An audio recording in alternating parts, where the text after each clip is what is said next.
Welcome to Thunder Live on FanDuel Sports Network, presented by Toyota. Let's go places.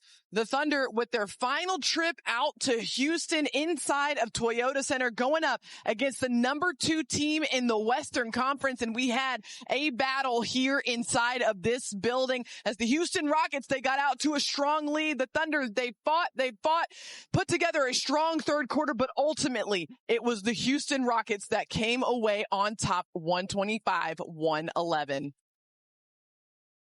To their point, you got to give Houston credit for the way they came out in this game. But the Thunder, they really tried to cut into this one. In fact, they did. They cut it down to 9 points, single digits in the third quarter of this game. And Royce, that was really where we started to see some tempo by Oklahoma City. And we saw to see some of that force that started to come into play on the offensive end. It got some stops and was able to get out and kind of start stacking those together and then run the other way at different times. The Thunder, like you said, Paris, they kind of got started where they were playing with some good offensive pace. And pace doesn't always necessarily mean running in transition. It just means getting into your offensive sets with a little more speed and urgency. And that's what we saw a lot more of in that third quarter.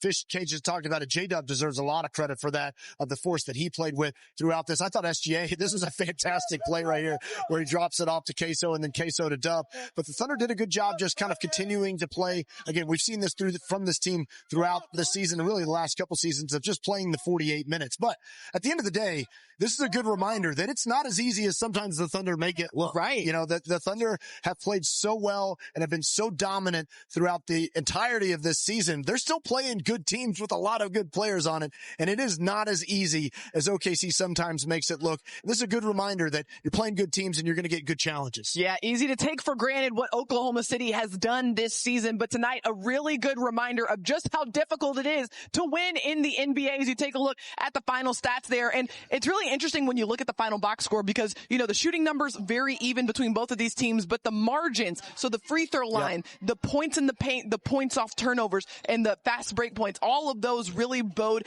in the Houston Rockets' favor tonight, which is typically an area where we see Oklahoma City tend to shine. Yeah, you know, and the Rockets are known to be a physical team. And, right. You know, the whistle didn't go OKC's way very much in this one. They were outshot at the free throw line by 11. SGA didn't take his first free throw until there was literally 0 on the clock in the third quarter. He took 2 for the entire game. A player as aggressive as SGA and as much as he drives and as physical as Houston was defending him, that's surprising. I mean, wink, wink, surprising. That was weird that SGA didn't get more of the line, but that's the breaks of the game. That's how it goes in the NBA from time to time. And in this case, the Thunder weren't able to overcome it in other areas of the margin, which is where sometimes you got to do that because you just got to play the game out. Yeah, got to give the Houston Rockets a lot of credit for how they went about this game here tonight. The Thunder, they made a punch in the third, just not quite enough to outlast Houston in this game. All right, let's get you over to the press room so you can hear from Thunder head coach Mark Daignault post-game. Before the game, you and the guys this morning, Shooter-out mentioned that you thought those guys would definitely come with juice. What did you see from the Rockets in terms of just their presence and force tonight? Yeah, just that. You know, they outplayed us for the majority of the game in all facets. So you got to give them credit. They were ready to play. They were very sharp. Took a couple of our punches when we tried to claw back in the game, but you know they were the better team tonight. They deserved to win. Third quarter, you didn't allow any fast break points, didn't allow any points off turnovers. Is there anything there that you felt like needed, if you could, bottle it up for the entire 48 minutes? Yeah, I mean, we were uncharacteristically sloppy in the first half with the ball. We had a high turnover night for us, you know, and they made us pay on those plays. They're a really good transition team because of their athleticism. So, you know, obviously could have been better there. Some of that's them, you know, credit them. Some of that's us. But in the third, I thought we cleaned it up a little bit. But they, for the most part, I mean, for the majority of that 48 minutes, they were the better team. Well, I mean, if you count 10 home runs this year, I mean, you guys lead the league in those by like a wide margin. In what? 10 home runs. 10 home runs? Mm-hmm. Okay. And so I just wonder, like, you mentioned Houston, you know, matched your punches. Like, what was it about what they did that kind of kept you from going on one of those crazy runs? I think, you know, every team has a formula, and their formula offensively is centered around Green and Şengün, and those guys had, you know, their way tonight. You know, I thought they were very comfortable and in rhythm. And then they have a formula on the glass, you know, and I thought they got that job done as a team as well. So, we didn't force them into, or away from their formula. That's been a strength of our team this year. We didn't do it tonight, and they made us pay for it. Shea starts out 5 for 6, I believe, and then he finishes the game with like 22 shots, which is crazy to say, but that's obviously not a standard game for him. Like, what did you see them do? Did you see them do anything special to disrupt him? Like, what did you see on that front? I thought he missed a couple that he would normally make. They played a good amount of zone. I thought we generated some decent shots against that.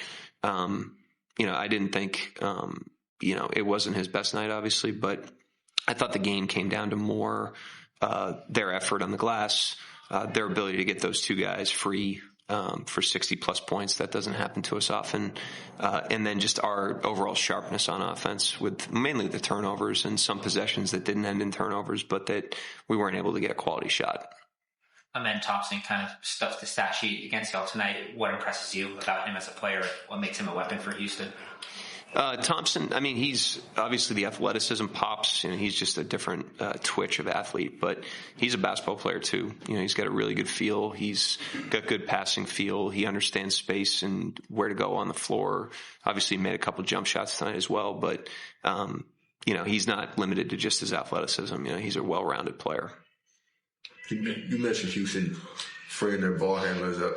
We talk all the time about the job Lou does in terms of blowing up actions. You credit their screeners, their ball handlers. Like, what did you see that they did that made it so abnormal?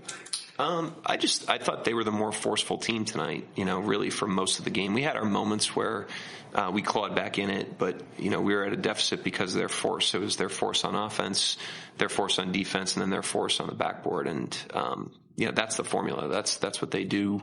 It's what they do really well. If you let them exist in that space, they're really, really hard to beat. And tonight proved that. Anyone else? Appreciate that insight from Thunder head coach Mark Daignault. Stick with us here on Thunder Live postgame. We got to talk about our player of the game, J-Dub, who finished with 33.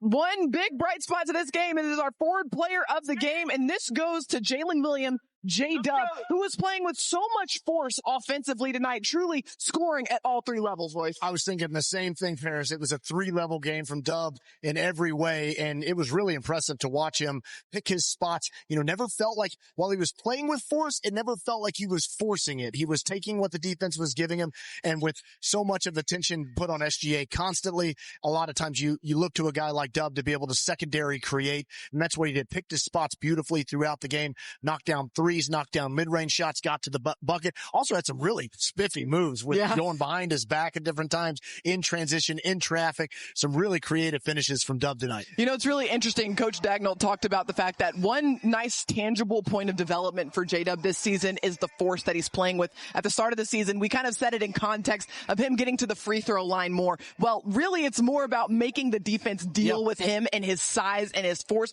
because J-Dub, he's got some great size to his frame, and when he gets downhill, he can be very, very difficult to defend, but it's really cool to see him grow into that force offensively throughout the season. It's a great point, because, that was something Dub has really focused on, was building his body a little bit more and becoming a stronger player. We've often talked about that a lot in terms of the defensive end, and that's one of the special things about Dub, is that you saw him switch on to Şengün, and he was basically playing the 4/hybrid 5 throughout the game. But to the other end, Paris, like you said, it's about playing through contact, running through people in a lot of ways, and making defenders really have to deal with the speed and the physicality that he can play with. And to your point about the defense, also had 2 steals in this game here tonight. Don't forget about that 7'2" wingspan that he's working with out there on the floor. Very impactful on both ends, Jalen Williams, in this game here tonight. Well, so the Thunder taking care of business here in the Toyota Center, and now they finally get a chance to return back home to wrap up the home regular season, and they've got a pair of back-to-back games against the Los Angeles Lakers. When we come back, we'll get you all squared away for the Thunder and their Sunday matchup against the Lakers back at home. Facing off against the Houston Rockets, fell shy 125-111. The excitement of the 2025 NBA playoffs begins April 19th and 20th. Watch SGA, J-Dub, and the Thunder in first-round action on FanDuel Sports Network.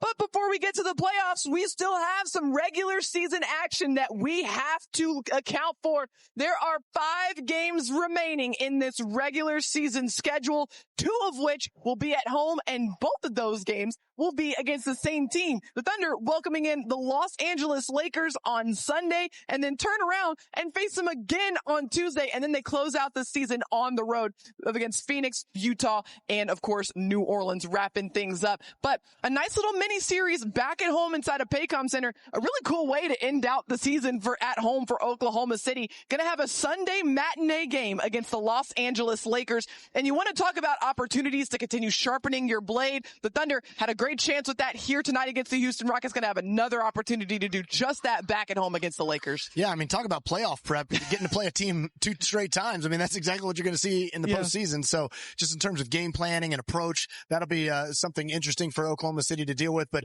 so as we turn our focus to the Lakers, Paris, this is a team that has obviously been kind of up and down at different times this year, but they've played better lately. They've been able to kind of establish themselves in that top 6 in the Western Conference. It's been really interesting to see, though. Look at those home road splits. They've been really good at home, 29-10, not nearly as consistent on the road, 17-20.